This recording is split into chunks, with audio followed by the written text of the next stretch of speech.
The ancient grandfather clock in the royal library struck midnight as Queen Consort Isabella's trembling fingers worked frantically on the parchment before her.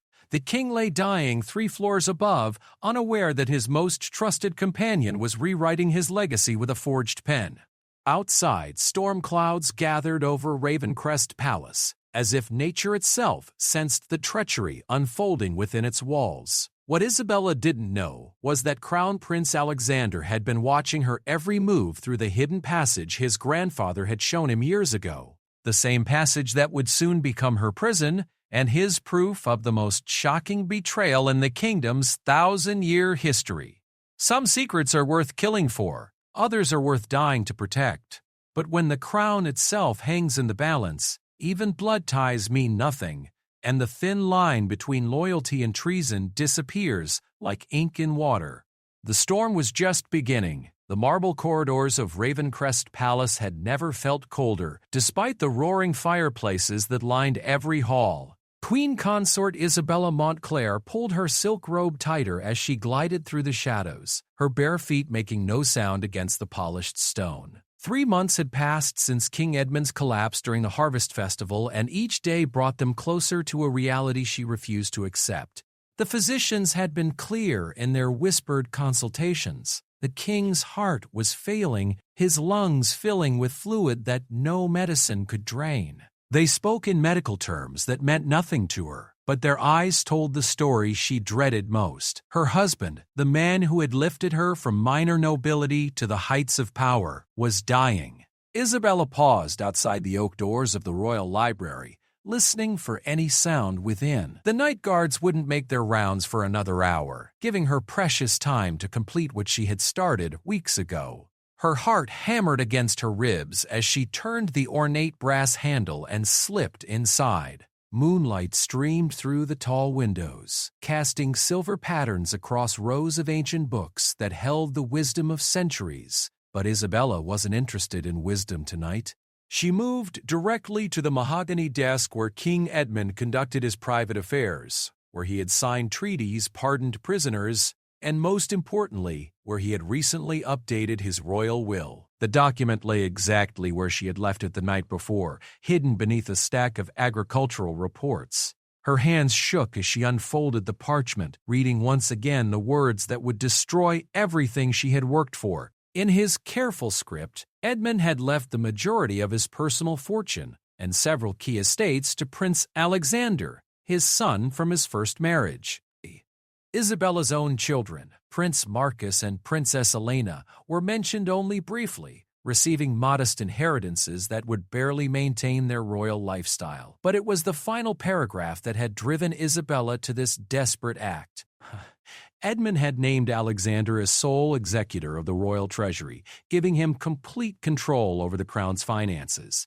This meant that when Alexander became king, he could cut off support for Isabella and her children entirely, leaving them dependent on his mercy. Isabella had married King Edmund for love, or so she told herself. She had been Lady Isabella Montclair, daughter of an earl with more debts than lands, when the recently widowed king had chosen her as his second wife. The court had whispered that she was too young, too ambitious, too hungry for power. They weren't entirely wrong. Over the 15 years of their marriage, Isabella had given Edmund 2 children and had stood by his side through war, famine, and political upheaval. She had been a dutiful wife, a gracious queen consort, and a loving mother. But she had also been carefully building her own network of allies, placing her supporters in key positions throughout the government. She had learned that in the world of royalty, love was a luxury that few could afford, and power was the only true security. Now, as she sat at the desk with a bottle of special ink and a pen carved to match Edmund's distinctive writing style, Isabella prepared to secure her family's future. The forger she had secretly commissioned had spent weeks studying samples of the king's handwriting, teaching her the exact pressure and rhythm needed to replicate his signature. The new will she was about to create would leave the majority of the royal fortune to Marcus and Elena, with Alexander receiving only the crown and its ceremonial properties. Isabella dipped the pen in ink and began to write, her hand moving steadily across fresh parchment that she had carefully aged with tea and smoke. She copied entire sections of the original will, changing only the crucial portions that dealt with inheritance and control of the treasury. Every few minutes, she paused to listen for footsteps in the corridor, but the palace remained silent. As she worked, Isabella's mind wandered to the events that had brought her to this moment.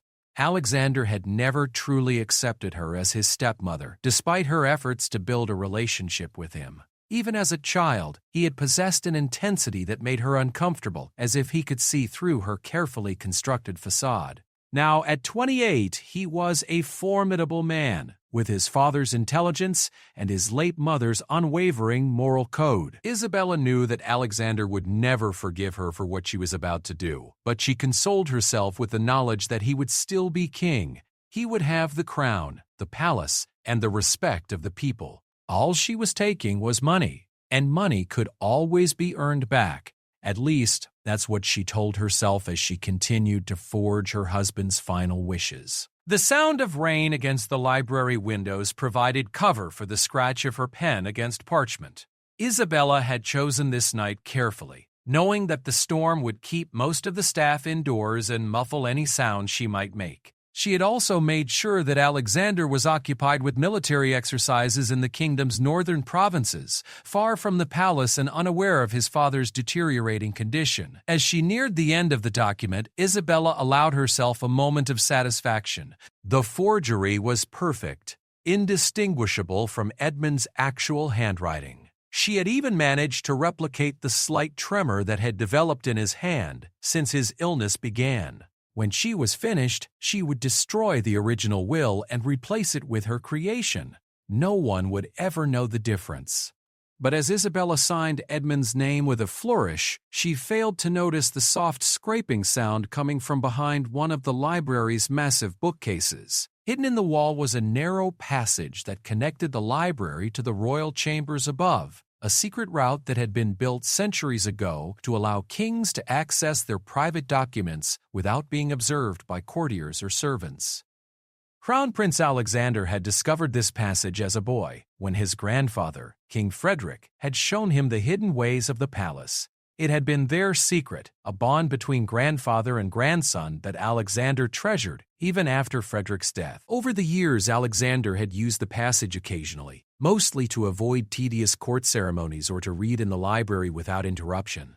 Tonight, unable to sleep due to worry about his father's condition, Alexander had decided to retrieve a book of poetry that his mother had loved. He had entered the passage from his chambers and was making his way down to the library when he heard movement below. Curious and cautious, he had positioned himself at the hidden viewing panel and watched in growing horror as his stepmother systematically destroyed his father's final wishes. Alexander's first instinct was to burst into the library and confront Isabella immediately. His hand was already on the hidden lever that would open the concealed door when he forced himself to stop and think. If he revealed himself now, Isabella could claim that she was simply copying the will for safekeeping, or that she was making corrections at Edmund's request. She could destroy the evidence and deny everything, and without proof, Alexander would be powerless to stop her. Instead, he remained hidden and watched as Isabella carefully sealed the forged will with wax and Edmund's royal signet ring, which she must have taken from his bedchamber. She then took the original document and fed it to the fireplace, watching as Edmund's true intentions turned to ash. When she was finished, she returned the signet ring to a small velvet pouch and gathered her materials, preparing to leave the library.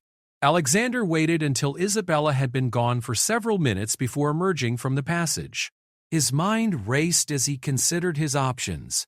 He could confront his father directly, but Edmund was so weak that the shock might kill him. He could accuse Isabella publicly, but without the original will as evidence, it would be his word against hers. The royal court was full of Isabella's supporters, people who owed their positions to her influence and would defend her regardless of the truth. As Alexander stood in the library where his stepmother had just committed treason, he realized that he was facing the greatest challenge of his life. Isabella had always been ambitious, but he had never imagined that she would go this far. The woman who had shared his father's bed for 15 years, who had kissed Edmund goodnight just hours earlier, had coldly and methodically stolen his legacy. The storm outside was growing stronger, rattling the windows and howling through the palace corridors. Alexander felt a matching tempest building in his chest as he contemplated the depth of Isabella's betrayal. She had not just forged a document. She had violated the sacred trust between husband and wife, between stepmother and son, between queen and kingdom. But Alexander was his father's son, trained from birth to think strategically and act decisively. If Isabella wanted to play a game of deception, he would give her one. But she had made one crucial mistake in her carefully planned crime. She had underestimated the man she was trying to deceive. As the crown prince made his way back through the hidden passage to his chambers, he began to formulate a plan that would expose Isabella's treachery and protect his father's true wishes. The game had begun, and Alexander intended to win no matter what the cost. The next morning dawned gray and dreary, with heavy clouds that promised more rain. Isabella woke in the royal bedchamber she shared with Edmund, listening to his labored breathing beside her. The forged will was now safely hidden in her private quarters, waiting for the moment when it would be needed. She had disposed of all evidence of her nocturnal activities, confident that her secret was safe. Isabella rose quietly and prepared for the day ahead, choosing a somber dress in deep purple that would be appropriate for receiving visitors and conducting royal business.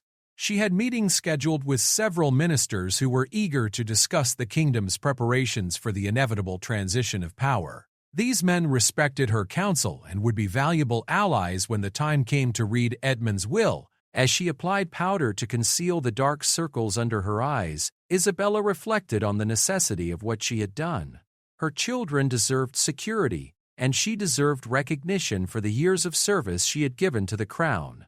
Alexander would understand eventually, when he was older and wiser. He might even thank her for teaching him that, in the world of politics, sentiment was a weakness that could be exploited. Meanwhile, in his own chambers, Alexander was also preparing for the day ahead. But unlike his stepmother, he was planning for war, not peace. He had spent the remaining hours of darkness considering every aspect of Isabella's betrayal and developing a strategy to counter her moves. The first step was to gather evidence, and for that, he would need help from someone he could trust. Lord Chancellor William Blackwood had served 3 kings and was renowned for his integrity and discretion.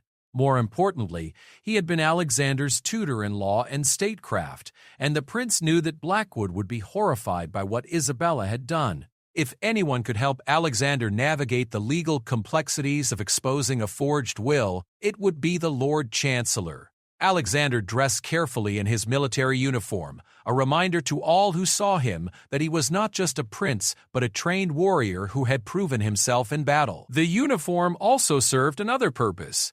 It would reinforce his image as Edmund's true heir, the man who had inherited not just the crown but the strength to defend it. As the morning progressed, the palace came alive with the usual bustle of royal business.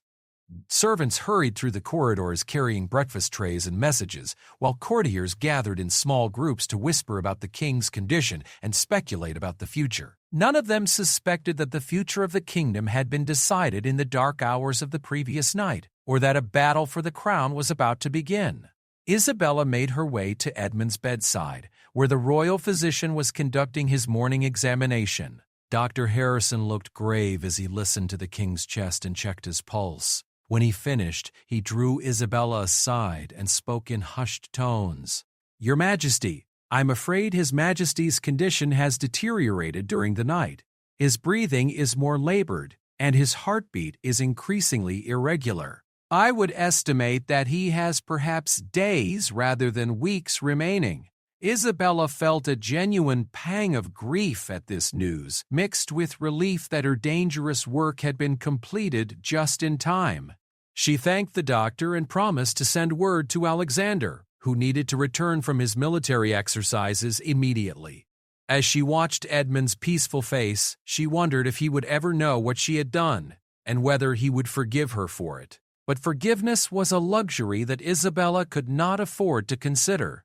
The die had been cast, and now she had to see the game through to its conclusion. In a few days, when Edmund finally succumbed to his illness, the forged will would be read to the court, and Isabella's children would be secure. Alexander would rage and protest, but he would have no choice but to accept the document that bore his father's signature and seal. What Isabella didn't know was that at that very moment, Alexander was meeting with Lord Chancellor Blackwood in the latter's private study, revealing every detail of what he had witnessed in the library. Blackwood's face grew pale as Alexander described Isabella's methodical forgery and destruction of evidence. "This is treason of the highest order," Blackwood whispered, his hands shaking as he considered the implications. "If what you describe is true, then the queen consort has committed a crime that could result in her execution." Alexander nodded grimly. "I know the stakes, my lord, but I also know what I saw.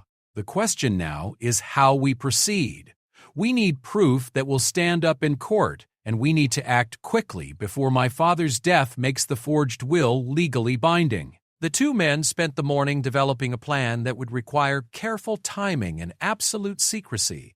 They would need to catch Isabella in the act of presenting the forged will, and they would need witnesses whose testimony could not be questioned. It would be dangerous and complex, but it was the only way to ensure that Edmund's true wishes were honored and that justice was served. As the storm clouds gathered once again over Ravencrest Palace, two very different preparations were being made for the king's final days. Isabella was positioning herself to claim victory through deception and betrayal, while Alexander was preparing to defend his father's legacy through courage and truth. The stage was set for a confrontation that would determine not just the future of the royal family but the very soul of the kingdom itself. 3 days had passed since Alexander discovered Isabella's treachery, and King Edmund's condition had worsened dramatically. The royal physician now maintained a constant vigil, monitoring the monarch's increasingly shallow breathing and preparing the court for the inevitable. Palace staff moved through the corridors with hushed voices and careful steps, while black mourning banners were quietly prepared in the castle's depths. Alexander had returned from his military exercises under the pretense of wanting to be at his father's bedside during these final hours. Isabella had welcomed him warmly, playing the role of concerned stepmother with such conviction that Alexander marveled at her ability to deceive. As she embraced him in the throne room, expressing relief at his safe return, Alexander felt the bitter taste of bile rise in his throat.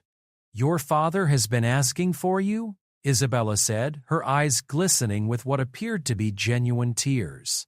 "He's very weak, but his mind is still clear. I know it would mean everything to him to have you here." Alexander nodded, managing to keep his expression neutral despite the rage burning in his chest. "Of course, stepmother. With trust, Teddy, family should be together at times like this." The word family seemed to hang in the air between them, loaded with meaning that only Alexander truly understood. Isabella smiled and squeezed his hand, apparently oblivious to the venom in his voice. Her confidence was absolute, and why shouldn't it be? As far as she knew, her crime had gone undetected, and she was days away from securing her children's future. Lord Chancellor Blackwood had spent those 3 days making careful preparations. Using his extensive network of contacts within the palace administration, he had quietly identified several witnesses who could testify to the authenticity of the original will. More importantly, he had located Master Thomas Fletcher, the royal scribe who had assisted King Edmund in preparing the document just weeks before his collapse. Fletcher was a meticulous man who kept detailed records of every document that passed through the royal chancery. When Blackwood approached him with questions about the king's recent legal affairs, Fletcher had immediately produced his ledger, which contained exact copies of all the pages in Edmund's will. These copies, made as a matter of routine record-keeping, would serve as crucial evidence of the original document's contents. "I remember this clearly," Fletcher told Blackwood as they examined the records in the Chancery's secure vault. His Majesty was very specific about his instructions. He wanted to ensure that Prince Alexander would have full control of the royal treasury, as he felt this would be necessary for effective governance. The king also made particular mention of his charitable foundations, which he wanted to continue supporting the kingdom's orphanages and hospitals. Blackwood made note of these details, knowing that they would be completely absent from Isabella's forged version. The queen consort would have had no knowledge of Edmund's charitable commitments, as these were private matters that the king handled personally. This discrepancy would be one of many that would expose her deception. Meanwhile, Alexander was conducting his own investigation, carefully questioning palace servants and staff members about Isabella's recent activities. He was particularly interested in her movements during the night of the forgery, and he spoke with guards, housekeepers, and kitchen staff who might have noticed anything unusual. His inquiries led him to Margaret Thornfield, a senior lady-in-waiting who had served the royal family for over 20 years. Margaret was known for her discretion and loyalty, but she was also observant and had an excellent memory for details. When Alexander spoke with her privately, she revealed information that would prove crucial to his case. "I did notice something odd about Her Majesty's behavior recently," Margaret admitted, glancing around nervously before continuing. "She's been visiting the royal library at unusual hours, sometimes very late at night. I saw her returning to her chambers around 2 in the morning just a few nights ago, and she seemed quite agitated. She was carrying a small leather satchel that I'd never seen before." Alexander pressed for more details, and Margaret revealed that she had also noticed ink stains on Isabella's fingers the morning after her nocturnal library visit. More significantly, Margaret had seen Isabella handling what appeared to be the king's signet ring, even though protocol required that the ring remain with Edmund at all times unless he specifically authorized its use for official documents. Armed with this growing body of evidence, Alexander and Blackwood began to plan their next move. They needed to catch Isabella in the act of presenting the forged will, but they also needed to ensure that they could immediately produce proof of her deception. This would require careful timing and the cooperation of several trusted individuals who could serve as witnesses. The opportunity came sooner than expected. On the 4th morning after Alexander's return, Dr. Harrison emerged from the king's chambers with the news that everyone had been dreading.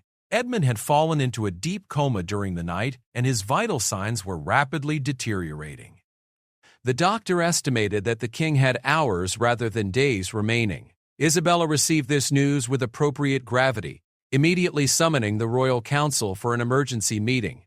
As queen consort, she had the authority to coordinate the kingdom's affairs during the transition period, and she wasted no time in asserting her leadership.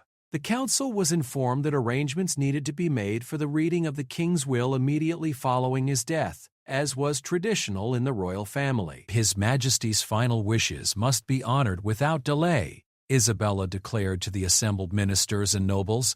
"I have ensured that his will is secure and ready to be presented to the court. Prince Alexander, as the heir apparent, should of course be present for this solemn ceremony." Alexander agreed solemnly, while privately exchanging a meaningful glance with Lord Chancellor Blackwood. The moment they had been preparing for was finally at hand.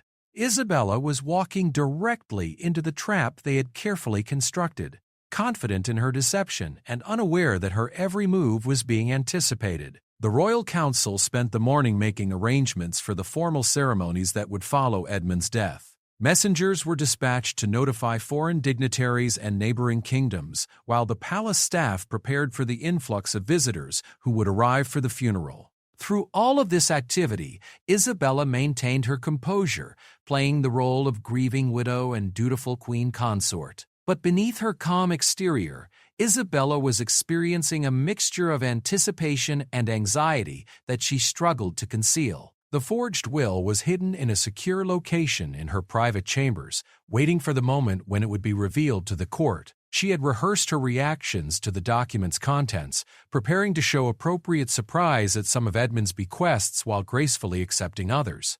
The performance would require all of her considerable acting skills, but she was confident in her ability to deceive the assembled nobles. As the day progressed, King Edmund's breathing became increasingly labored, and the death watch began in earnest. Alexander sat by his father's bedside, holding the older man's hand and speaking to him in quiet tones.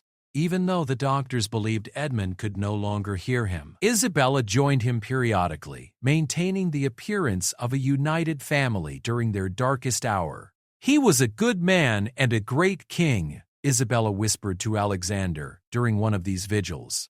"Whatever differences we may have had, I want you to know that I loved him deeply. I hope that when this is over, we can find a way to work together for the good of the kingdom." Alexander looked at his stepmother with what appeared to be grateful acceptance, while internally marveling at her audacity. She was already positioning herself for the revelation of the forged will, laying the groundwork for a reconciliation that would make it harder for Alexander to challenge her claims. Her planning was meticulous, but it was built on the false assumption that her crime would remain hidden. As evening approached, Dr. Harrison informed the family that the king's death was imminent. The royal council was summoned to the palace, along with representatives from the church, the military, and the kingdom's major noble houses. These individuals would serve as witnesses to the official transfer of power and the reading of Edmund's will. The throne room was prepared for the solemn ceremony, with candles providing the only illumination and black draping covering the royal portraits. The atmosphere was heavy with grief and anticipation as the assembled dignitaries waited for word from the king's chambers. Isabella moved among them gracefully, accepting condolences and discussing the arrangements for Edmund's funeral. At precisely midnight, Dr. Harrison emerged from the royal bedchamber and made the announcement that everyone had been expecting. "His Majesty King Edmund has passed peacefully in his sleep. Long live King Alexander." The formal proclamation echoed through the throne room as the assembled nobles bowed their heads in respect for the fallen monarch and acknowledgement of his successor. Alexander felt the weight of the crown settling on his shoulders. Even though his formal coronation would not take place for several weeks, he was now the king. But before he could fully claim his throne, he had to deal with Isabella's betrayal. Lord Chancellor Blackwood stepped forward with the solemn dignity befitting the occasion. "In accordance with royal tradition, we will now proceed with the reading of His late Majesty's last will and testament. This sacred document represents King Edmund's final wishes for his family and his kingdom, and it will be honored in every particular." Isabella moved to the front of the assembled group, producing a sealed document that she claimed to have retrieved from the king's private safe. The wax seal appeared genuine, bearing the impression of Edmund's signet ring, and the parchment looked appropriately aged and official. To the untrained eye, it was a perfect forgery. "This is my late husband's will," Isabella announced, her voice trembling with apparent emotion. "He entrusted it to my care with instructions that it be read immediately upon his death. I present it now to Lord Chancellor Blackwood for official reading and execution." Blackwood accepted the document with appropriate ceremony, breaking the wax seal and unfolding the parchment. But instead of immediately beginning to read, he paused and examined the document carefully, using a magnifying glass that he had brought for this specific purpose. The assembled nobles watched in puzzled silence as the Lord Chancellor scrutinized every line and signature. After several long minutes, Blackwood looked up with a grave expression. "I'm afraid there appears to be some irregularity with this document. As Lord Chancellor, I am obligated to verify the authenticity of all royal legal documents before they can be executed. I must ask for your Majesty's patience while I conduct a thorough examination." Isabella's face remained composed, but Alexander noticed a slight tightening around her eyes that betrayed her growing concern. "Of course, Lord Chancellor," she replied smoothly. "We must ensure that everything is done properly. However, I'm curious about what irregularities you might have noticed. The document appears to be in perfect order to me." Blackwood gestured to Master Fletcher, who stepped forward carrying his ledger of official records. Master Fletcher maintains copies of all documents processed through the Royal Chancery. According to his records, King Edmund's will contains several specific provisions that do not appear in this document. Most notably, there is no mention of the charitable foundations that His late Majesty was particularly concerned about preserving. The assembled nobles murmured among themselves as this revelation sank in. Charitable giving was a cornerstone of royal tradition, and it would be highly unusual for a king to ignore such obligations in his final will. Isabella's composure began to crack slightly as she realized that her forgery contained a fatal flaw. Perhaps there was a later version of the will that wasn't processed through the chancery, Isabella suggested, her voice remaining steady despite her growing panic. My husband often worked on private documents in his personal study. But Alexander chose this moment to step forward, his military bearing and royal authority commanding the attention of everyone in the room. Lord Chancellor, I believe I can shed some light on this matter. I have reason to believe that my father's true will was destroyed and replaced with a forgery. The accusation hit the throne room like a thunderbolt. Gasps of shock and outrage filled the air as the assembled nobles struggled to process the implications of what Alexander had just said. Isabella's face went pale, but she quickly rallied, drawing herself up with righteous indignation.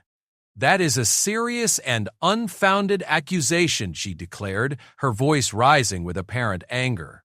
I cannot believe that you would suggest such a thing about your own stepmother, especially at a time like this. Your grief has clearly affected your judgment. But Alexander was prepared for this response. He had spent days anticipating every argument that Isabella might make, and he was ready with evidence that would be impossible to refute.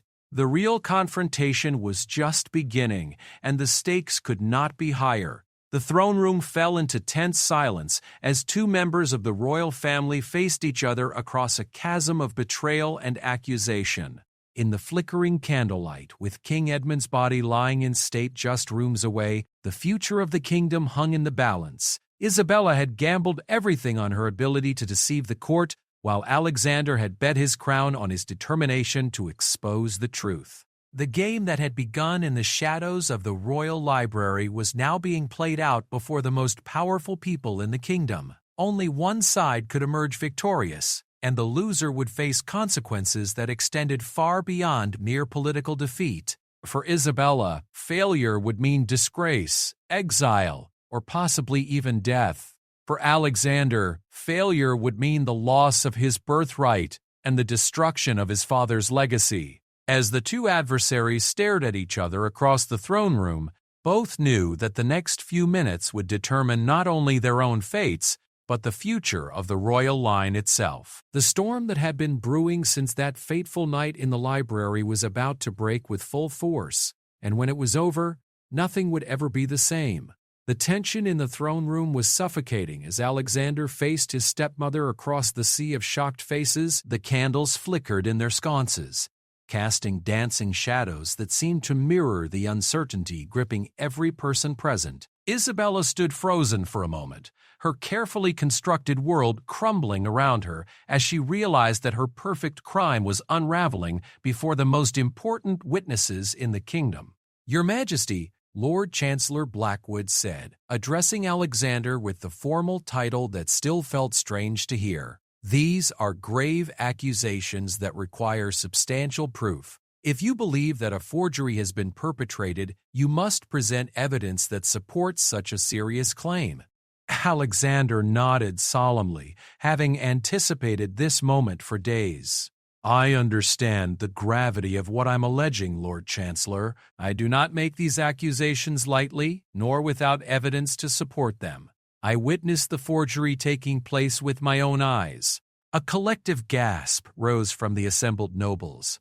Isabella's face went through a spectrum of emotions: shock, fear, anger, and finally a cold calculation as she prepared to fight for her life and the futures of her children. Damned! She had not survived 15 years in the treacherous waters of royal politics without developing formidable defensive instincts. This is preposterous, Isabella declared, her voice gaining strength as she shifted into attack mode. Alexander, your grief has clearly clouded your judgment. I understand that losing your father is devastating, but to accuse me of such monstrous behavior is beyond comprehension. I loved Edmund deeply, and I would never dishonor his memory or betray his trust. The assembled courtiers murmured among themselves, clearly torn between their new king's accusations and their long-standing relationship with the queen consort. Isabella had cultivated many of these relationships over the years, and several nobles stepped forward to voice their support for her character and integrity. Earl Roderick Ashworth, one of Isabella's most loyal supporters, spoke up from the crowd. "Your Majesty, I have known Queen Consort Isabella for many years, and I find it impossible to believe she would commit such an act. Perhaps there is some misunderstanding that can be resolved without these terrible accusations." Alexander had expected this response. Isabella's network of supporters was extensive and well-placed, and many of them genuinely believed in her innocence. But he also knew that their loyalty was based on the carefully crafted persona she had maintained for years, not the desperate woman who would risk everything to secure her children's inheritance. "Earl Ashworth, I respect your loyalty to the Queen Consort, and under normal circumstances, I would share your confidence in her character. However, I have evidence that cannot be ignored or explained away." Alexander turned to address the entire assembly. "3 nights ago, I witnessed Queen Consort Isabella enter the royal library in the early hours of the morning. Using the hidden passage that connects to the royal chambers, I watched as she systematically forged my father's will and destroyed the original document." Isabella's face remained composed, but Alexander noticed the slight tremor in her hands that betrayed her inner turmoil. She was a skilled actress, but she was human, and the stress of being exposed was beginning to show. "Alexander, I know you're upset about your father's death, but you're making accusations that could have serious consequences for everyone involved," Isabella said, her tone taking on a maternal quality that she had used effectively with him in the past. "Even if I had visited the library that night, which I don't recall, that hardly constitutes evidence of forgery. I often use the library for private contemplation, especially during times of stress." But Alexander was ready for this deflection. He had spent considerable time with Lord Chancellor Blackwood preparing for every argument Isabella might present, and he knew that her initial denials were just the beginning of a more complex defense strategy. "Lord Chancellor, if I may continue with my testimony, I observed the Queen Consort with materials specifically designed for document forgery, special ink, parchment that had been artificially aged, and a pen crafted to match my father's distinctive handwriting style. I watched as she carefully copied sections of the original will while making crucial changes to the inheritance provisions. When she was finished, she destroyed the original document in the library fireplace and sealed her forgery with my father's signet ring." This level of detail sent another wave of shock through the assembly. If Alexander was lying, he was doing so with remarkable specificity and confidence. Isabella realized that her simple denials would not be sufficient to counter such detailed accusations, and she began to formulate a more sophisticated defense. "These allegations are not only false but deeply hurtful," Isabella replied, her voice breaking slightly with apparent emotion. "Alexander, I know you're grieving, and I know our relationship has sometimes been challenging. But to suggest that I would steal your father's signet ring and use it to forge legal documents is simply beyond belief. The ring never left your father's possession, as you well know." This was exactly the opening that Alexander had been hoping for. Isabella's mention of the signet ring provided him with the opportunity to present one of his most damaging pieces of evidence. He turned to Margaret Thornfield, who had been waiting nervously near the back of the assembly. "Margaret, please come forward," Alexander commanded gently. The lady-in-waiting approached with obvious reluctance, clearly uncomfortable with being thrust into the center of such a momentous confrontation. But her loyalty to the royal family and her commitment to truth compelled her to cooperate with Alexander's investigation. "Margaret has served our family faithfully for over 20 years, Alexander announced to the assembly. "Her integrity and discretion are beyond question. Margaret, please tell the court what you observed regarding the Queen Consort's activities during recent nights." Margaret looked nervously between Alexander and Isabella, clearly torn between her various loyalties. But when she spoke, her voice was steady and clear. "Your Majesty, I did observe the Queen Consort leaving her chambers very late at night, approximately 3 nights ago. She was carrying a small leather satchel that I had not seen before, and she appeared quite agitated upon her return. Isabella's supporters began to look uncomfortable as Margaret continued her testimony. The lady-in-waiting was known throughout the court as a woman of unimpeachable honesty, who rarely spoke unless directly questioned. More significantly, Margaret continued, the following morning, I noticed that the Queen Consort's fingers were stained with ink, despite the fact that she had no official correspondence or documents to attend to that day. I also observed her handling what appeared to be the king's signet ring, even though protocol requires that the ring remain with His Majesty at all times. Isabella felt the walls closing in around her, but she was far from defeated. She had survived too many political battles to surrender without using every weapon at her disposal.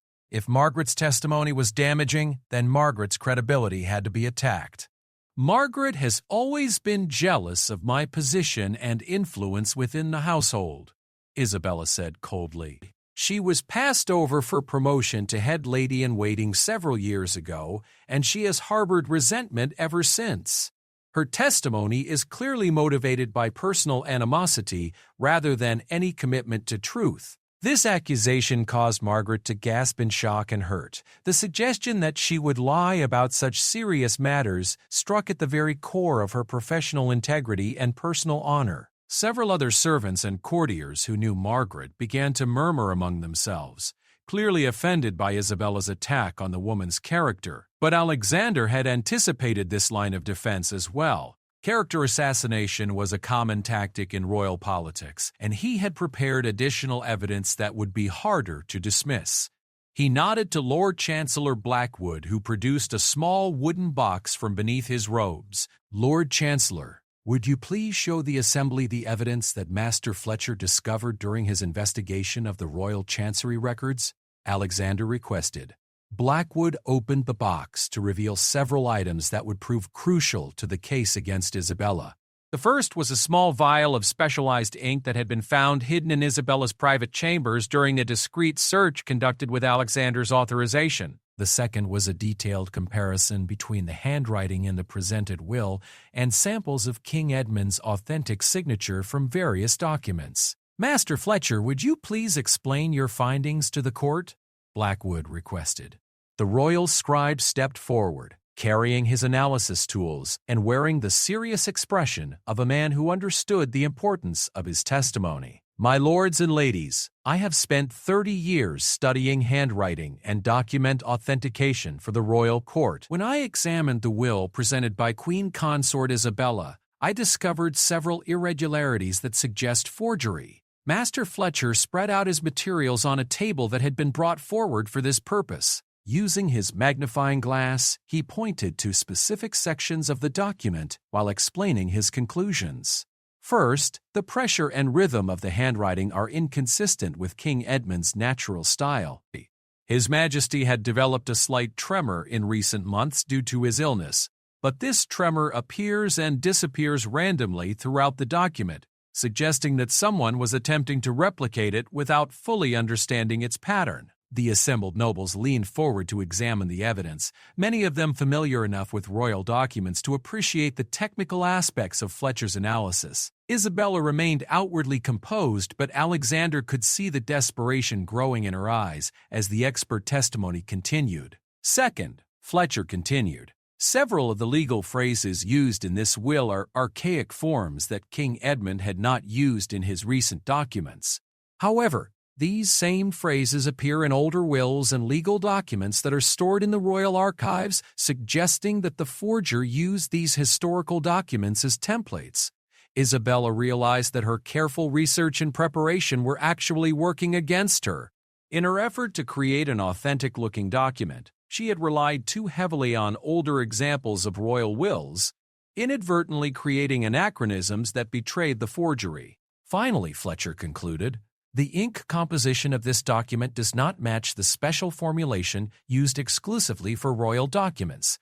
Laboratory analysis of samples taken from the presented will shows the presence of common commercial inks that can be purchased from any scribe's supply shop. This last piece of evidence was devastating. The Royal Chancery used a specially formulated ink that was prepared exclusively for official documents, and its unique composition was one of the primary safeguards against forgery.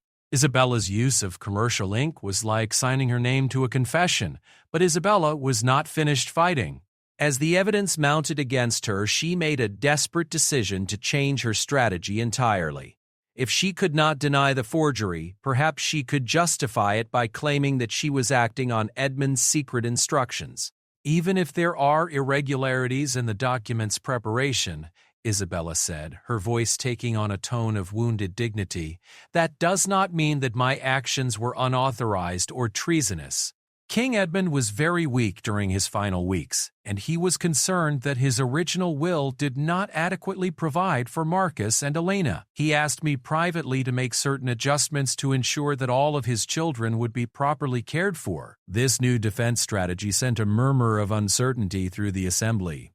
If Isabella was telling the truth about Edmund's instructions, then her actions, while technically irregular, might be considered legally justified. The dead king could not testify about his intentions, making this a particularly difficult claim to disprove. Alexander had anticipated this possibility as well, but he knew that it represented Isabella's most dangerous line of defense. If she could create reasonable doubt about her motives, she might escape the most serious consequences of her actions. However, he also knew that this new strategy contained its own vulnerabilities that could be exploited. If my father gave you such instructions, Alexander said carefully, then surely there would be some record of these conversations. Did he provide you with written authorization for these changes?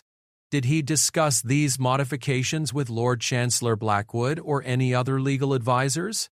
Isabella hesitated for just a moment, but it was long enough for the assembled nobles to notice her uncertainty. Your father was very private about his personal affairs, as you well know. These conversations took place in the intimacy of our bedchamber, where he felt free to express his deepest concerns about the family's future. This response was both plausible and impossible to verify, making it an effective defensive strategy. But Alexander had one more piece of evidence that would shatter Isabella's claims and expose the full extent of her betrayal. He had been saving this revelation for the moment when Isabella felt most secure in her new defense, and that moment had finally arrived. Lord Chancellor, Alexander said solemnly, would you please present the final piece of evidence to the court? Blackwood reached into his robes and withdrew a small leather-bound journal that none of the assembled nobles had seen before. The sight of this unexpected evidence caused Isabella to take an involuntary step backward, her face draining of color as she realized that her enemies had been more thorough in their investigation than she had imagined. This is King Edmund's private diary, Blackwood announced, which was discovered in a hidden compartment of his personal desk. The final entries, written just days before his death, reveal his true feelings about the will and his family's future. The journal represented the smoking gun that Alexander had been hoping to find. If Edmund had recorded his thoughts about the will in his private writings, it would provide irrefutable evidence of his true intentions and expose Isabella's claims as lies. The game was about to reach its climax, and Isabella was running out of moves to make. As Blackwood prepared to read from the journal, the throne room fell into absolute silence. Every person present understood that they were witnessing a pivotal moment in the kingdom's history, a moment that would determine not only the fate of the royal family, but the very nature of truth and justice in their society. The next few minutes would reveal whether Isabella's desperate gamble had succeeded or whether Alexander's patient investigation had uncovered the complete truth about her betrayal. Lord Chancellor Blackwood held King Edmund's private journal with the reverence due to a sacred relic. The leather binding was worn smooth from years of use, and the brass clasp showed the patina of frequent handling. Every person in the throne room understood that they were about to hear the dead king's own words, thoughts that he had never intended for public consumption, but which would now decide the fate of his widow and the future of his kingdom. Isabella watched in growing horror as Blackwood carefully opened the journal to pages marked with small ribbons. She had no idea that Edmund kept such detailed private records, and she certainly had not considered the possibility that his final thoughts might contradict her claims about his secret instructions.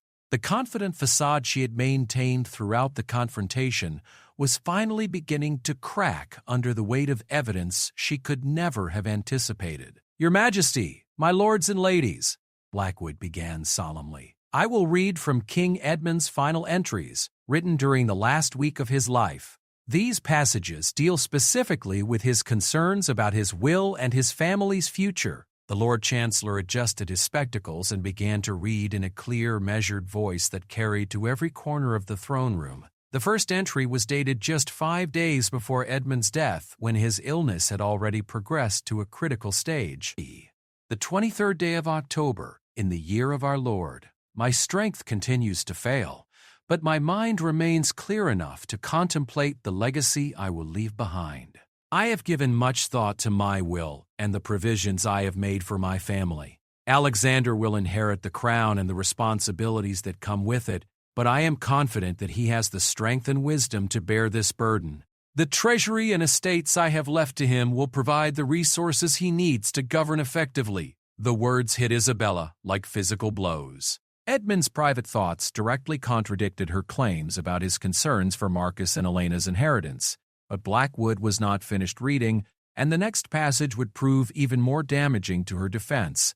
"I have also provided generously for Isabella, Marcus, and Elena. They will want for nothing and will be able to maintain their royal status regardless of Alexander's decisions as king.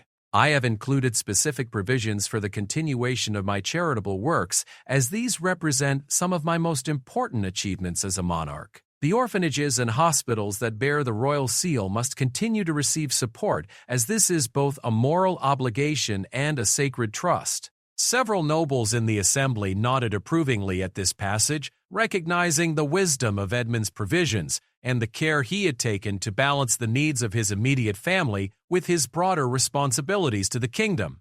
But the final entry that Blackwood read would demolish the last remaining pillar of Isabella's defense. "The 25th day of October. I have sealed my will today and placed it in the royal safe, with instructions that it be read immediately upon my death. I am troubled by recent conversations with Isabella, who has expressed concerns about the children's inheritance that I find misguided and disturbing. She seems to believe that Alexander might act against his siblings out of spite or jealousy, but she does not understand the man he has become.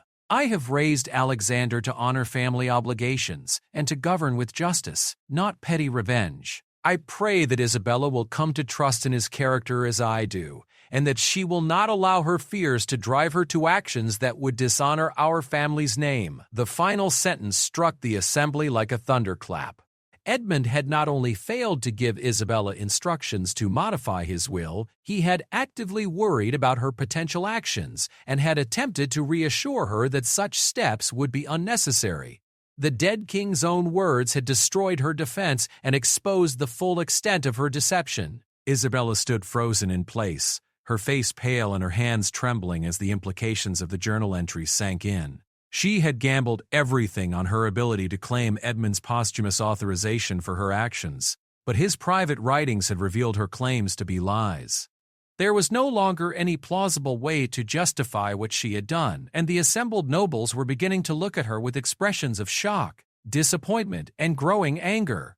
Earl Ashworth, who had defended Isabella's character just minutes earlier, stepped forward with obvious reluctance. His face showed the pain of a man who had discovered that someone he trusted and admired had betrayed that trust in the most fundamental way possible. "Your Majesty," he said, addressing Alexander, "the evidence you have presented is overwhelming and undeniable. With trust, Teddy, I publicly retract my earlier defense of Queen Consort Isabella's character, and I offer my sincere apologies for doubting your word. The forgery of a royal will is treason of the highest order." Other nobles began to voice similar sentiments, creating a chorus of condemnation that filled the throne room. Isabella's carefully cultivated network of supporters was collapsing before her eyes, as men and women who had once competed for her favor now distanced themselves from her crimes. The political isolation was complete and devastating. But Alexander was not interested in savoring his victory or watching his stepmother's humiliation.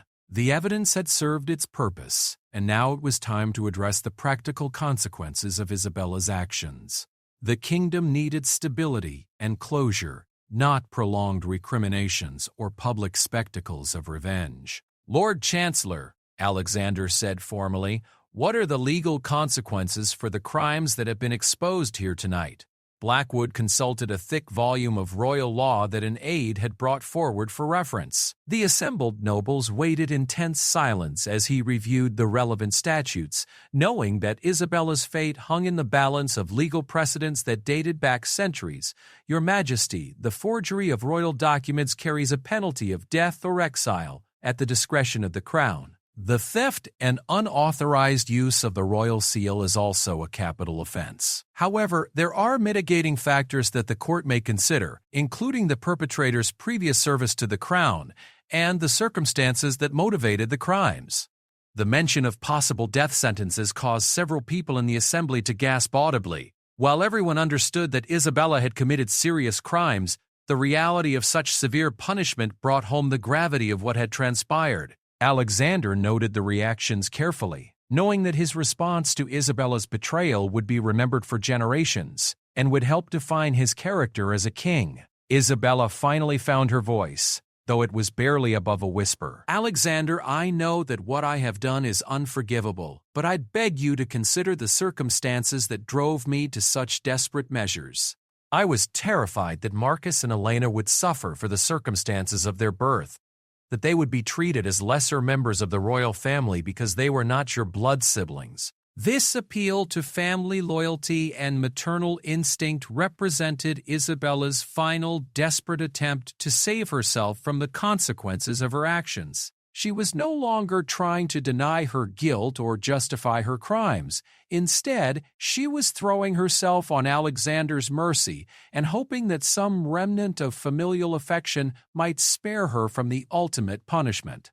Alexander looked at his stepmother for a long moment, seeing not the confident queen consort who had ruled court society for 15 years, but a frightened woman who had destroyed herself and her family through fear and greed. He felt a complex mixture of emotions: anger at her betrayal, pity for her desperation, and sadness for the children who would suffer the consequences of their mother's actions. "Isabella," Alexander said quietly, his voice carrying clearly through the silent throne room, "Marcus and Elena are my family. Regardless of who their mother is or what she has done, they are Edmund's children, which makes them my siblings in every way that matters. I would never have acted against them, and you should have trusted in that bond rather than trying to secure their inheritance through deception and betrayal." The sincerity in Alexander's voice was unmistakable, and several nobles nodded in approval of his magnanimous attitude toward his half-siblings. Isabella began to weep as she realized that her fears had been groundless, and that her crimes had been motivated by insecurities rather than legitimate concerns. But Alexander was not finished. The evidence had been presented, the guilt had been established, and now justice had to be served. The kingdom needed to see that even members of the royal family were subject to the law, and that treason would be punished regardless of the perpetrator's previous status or relationships. However, Alexander continued, his tone becoming more formal and authoritative. "The crimes you have committed strike at the very foundation of our legal system and our royal traditions.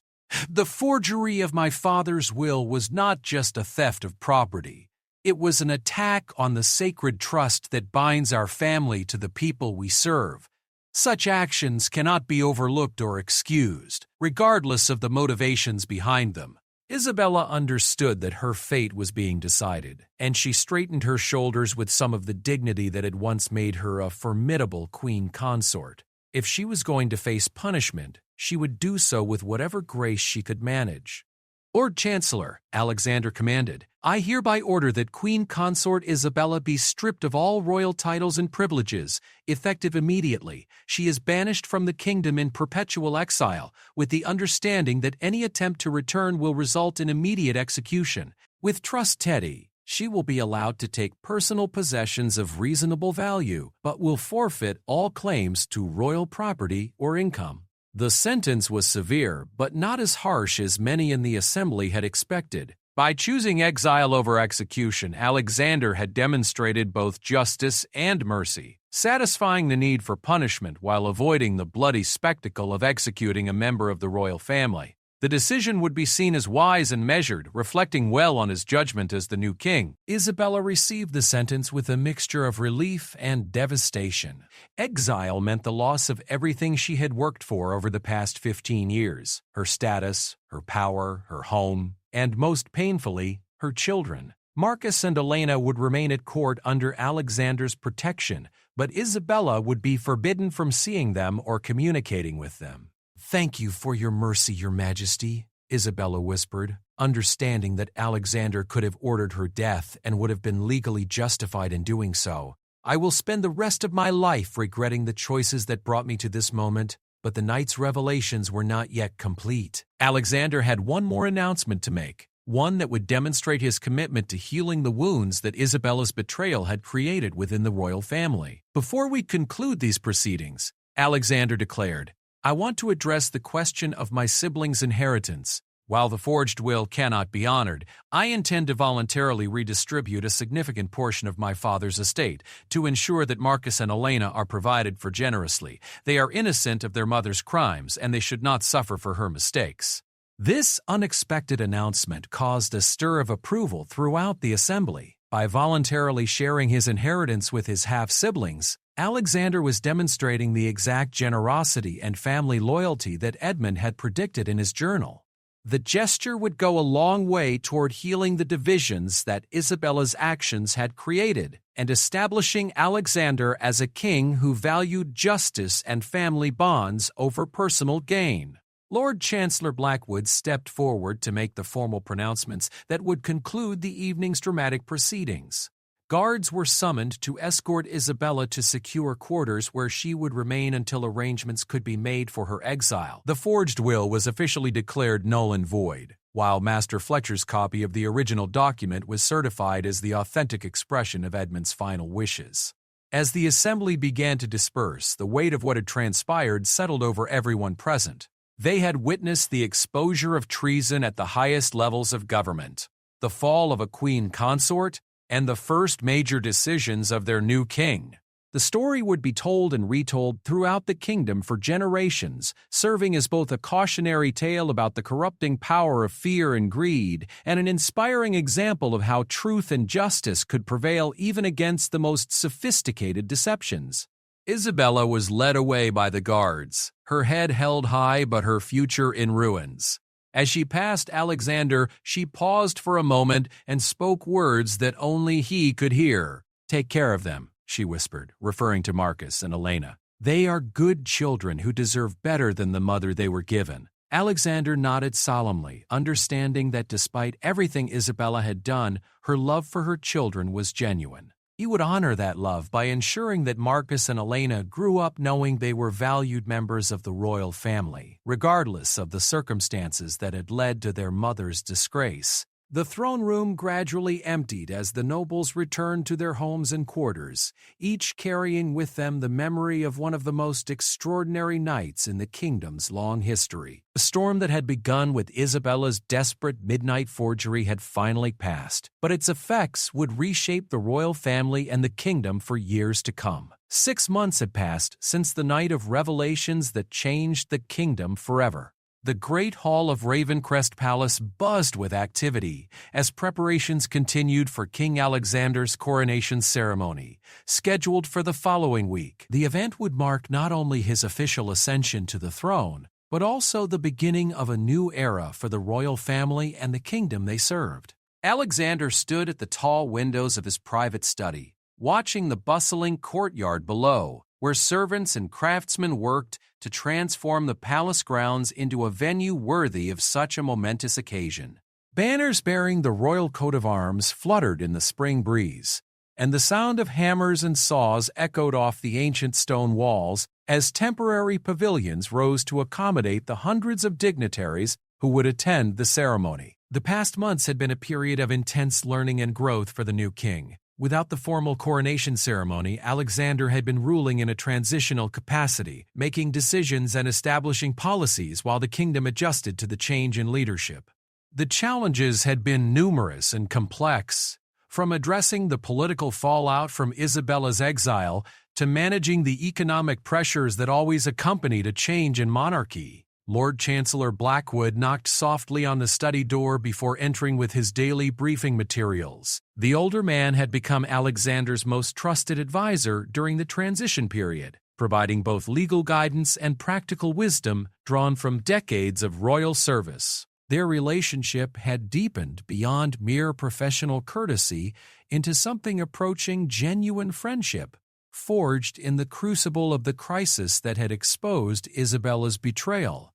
"Your Majesty, the final preparations for the coronation are proceeding smoothly," Blackwood reported, settling into his usual chair across from the king's desk. "The foreign delegations have been arriving throughout the week, and security arrangements are comprehensive but discreet. However, there is one matter that requires your personal attention." Alexander turned from the window, noting the slight hesitation in his advisor's voice that suggested the matter in question was delicate or potentially controversial. "What is it, William? We've handled more difficult situations than coronation logistics." Blackwood consulted his notes before responding. "Your Majesty, we've received a letter from Princess Elena.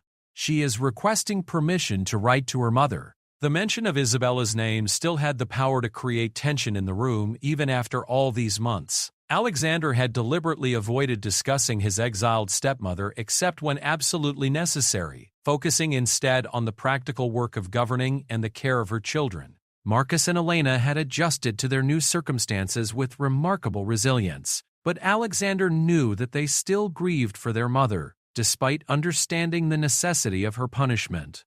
"What exactly is Elena requesting?" Alexander asked, moving to his desk and sitting down to give the matter his full attention. Blackwood unfolded a carefully written letter bearing Elena's distinctive handwriting.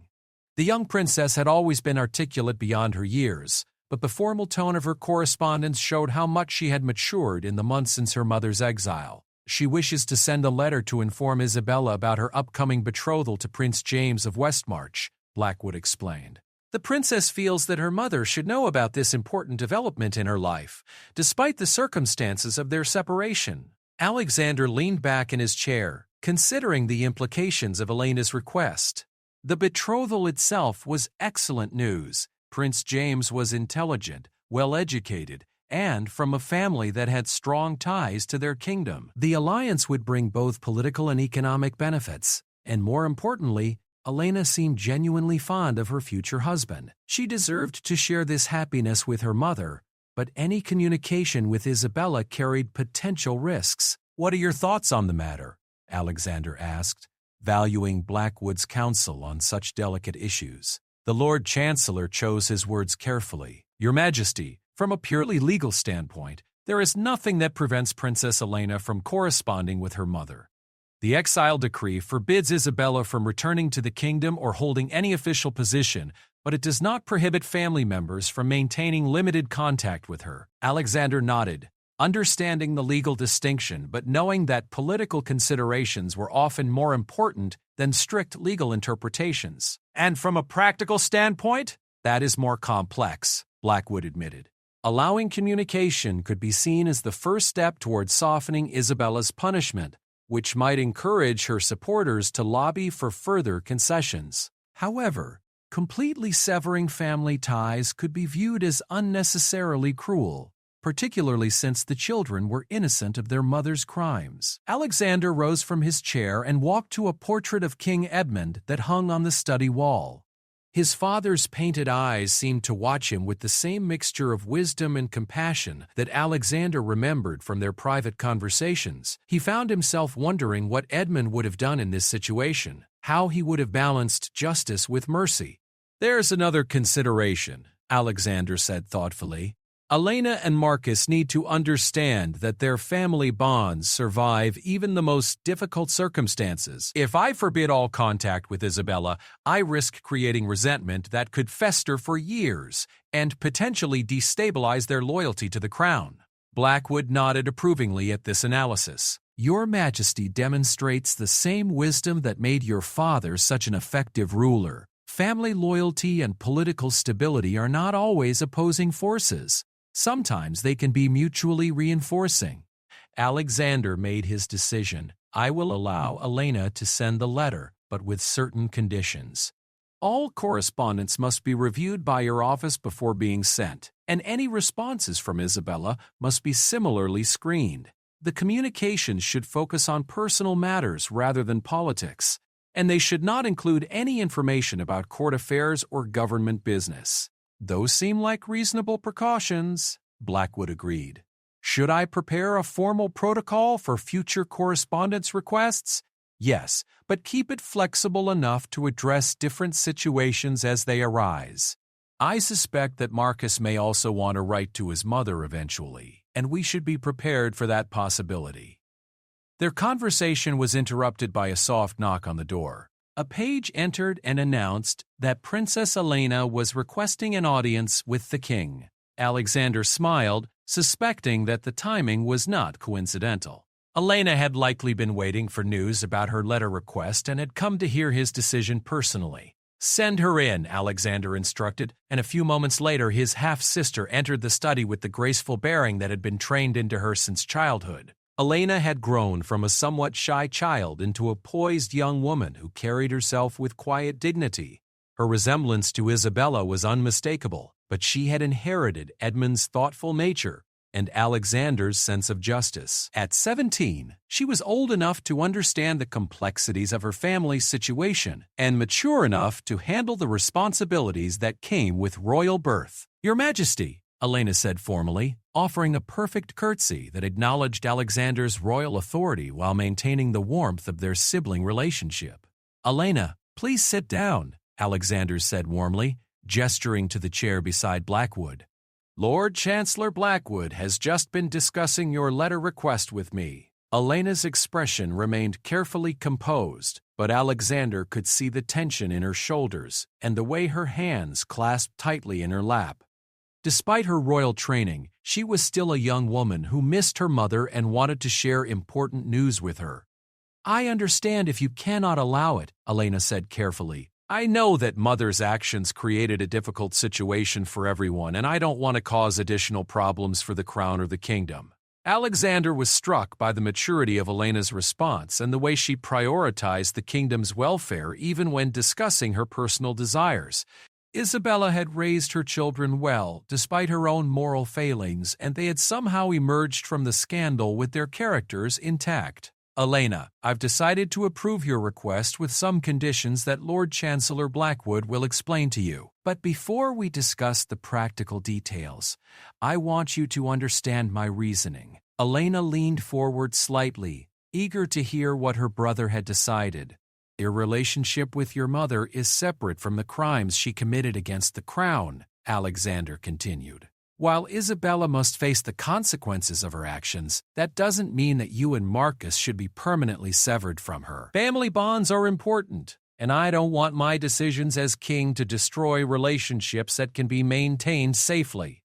Tears of gratitude welled up in Elena's eyes, though she was too well trained to allow them to fall in public. "Thank you, Alexander. This means more to me than you can know. I've wanted to tell Mother about James and about how well Marcus is doing with his studies, but I wasn't sure if it would be appropriate." Blackwood leaned forward to address Elena directly. "Your Highness, the King has approved limited correspondence with certain safeguards in place. Your letters will be reviewed before being sent, and any responses will be similarly screened. This is not because we doubt your judgment, but because we must ensure that no sensitive information about court affairs reaches unauthorized recipients." Elena nodded understanding. "Of course. I would only want to write about personal matters anyway. I miss Mother, but I understand why she had to be punished for what she did." The simple honesty of Elena's statement impressed both men. Despite her youth, she had grasped the essential truth that love and justice could coexist, that personal relationships did not absolve anyone of responsibility for their actions. "There is one other matter I wanted to discuss with you," Alexander said, his tone becoming more formal. "Your betrothal to Prince James will require you to relocate to Westmarch after your wedding. I want to ensure that you understand you will always have a place in this kingdom and in this family, regardless of where your marriage takes you." This assurance was important for several reasons. Elena needed to know that she had not lost her connection to her homeland and her family because of her mother's disgrace. She also needed to understand that her brother valued their relationship and would always welcome her return if circumstances required it. "I know that Westmarch will become my new home," Elena replied thoughtfully, "but this will always be where I was born and raised. Prince James understands that my loyalty to this kingdom is part of who I am, and he respects that connection." Alexander smiled, pleased by his sister's diplomatic skills and her ability to balance competing loyalties. She would make an excellent princess consort for Westmarch while maintaining her ties to her birth family and kingdom. As their conversation continued, Alexander reflected on how much had changed since that terrible night when Isabella's betrayal had been exposed. The immediate crisis had passed, but its effects continued to ripple through their lives in both expected and unexpected ways. Isabella's exile had removed a source of political intrigue from the court, but it had also deprived Elena and Marcus of their mother's guidance during crucial years of their development. The coronation ceremony next week would mark the official end of the transition period and the beginning of Alexander's formal reign, but more than that, it would represent a new chapter for the royal family, one based on truth rather than deception, on earned trust rather than inherited privilege. A commotion in the courtyard below drew their attention to the windows, where they could see a delegation of nobles arriving for the pre-coronation festivities. Among them was Earl Ashworth, the man who had initially defended Isabella's character but had later apologized publicly for his misjudgment. His presence at the coronation represented the broader reconciliation that had taken place within the kingdom's leadership. "Your Majesty," Blackwood said, noting the arrival of more guests, "perhaps we should review the final details of tomorrow's rehearsal ceremony. The Archbishop will want to ensure that every aspect of the coronation proceeds smoothly." Alexander nodded, but his attention was still partially focused on Elena and the letter she wanted to send to her exiled mother. The request had seemed simple on the surface, but it had forced him to confront fundamental questions about family, loyalty, justice, and mercy that would continue to shape his reign for years to come. "Elena," he said as they prepared to conclude their meeting, "when you write to your mother, please convey my hope that she has found some measure of peace in her exile. Tell her that Marcus is excelling in his studies and that both of her children are growing into remarkable adults who honor the best aspects of their heritage." Elena's composure finally cracked slightly as she smiled with genuine warmth at her brother's generosity. "I will, Alexander. I think she would be proud of the king you've become, despite everything that happened between you." As Elena left the study to prepare her letter, and Blackwood gathered his materials for the rehearsal planning session, Alexander remained at the window watching the continuing preparations for his coronation. The ceremony would be magnificent, filled with ancient traditions and solemn rituals that connected him to centuries of royal history. But the real measure of his reign would not be found in ceremonial grandeur, but in moments like these, when he had to balance competing demands and make decisions that would affect the lives of people he loved. The storm that had begun with Isabella's midnight forgery had finally passed completely, leaving behind a royal family that was smaller but stronger, scarred but wiser, changed but not broken. The crown that Alexander would officially receive next week came with burdens that he was only beginning to understand, but he was ready to bear them with the same mixture of justice and compassion that his father had modeled. In a remote cottage hundreds of miles from Ravencrest Palace, Isabella would soon receive a letter from her daughter sharing news of love and family, written with the permission of the stepson she had tried to betray. The irony was not lost on Alexander, but neither was the rightness of allowing that connection to survive despite everything that had happened. The betrayal behind closed doors had ended, but the story of the royal family continued, written now in letters of reconciliation rather than deception, in bonds of chosen loyalty rather than mere blood obligation. It was, Alexander reflected, exactly the kind of ending his father would have wanted. Betrayal behind closed doors. Camilla is caught tampering with the king's will. William orders the royal wing sealed.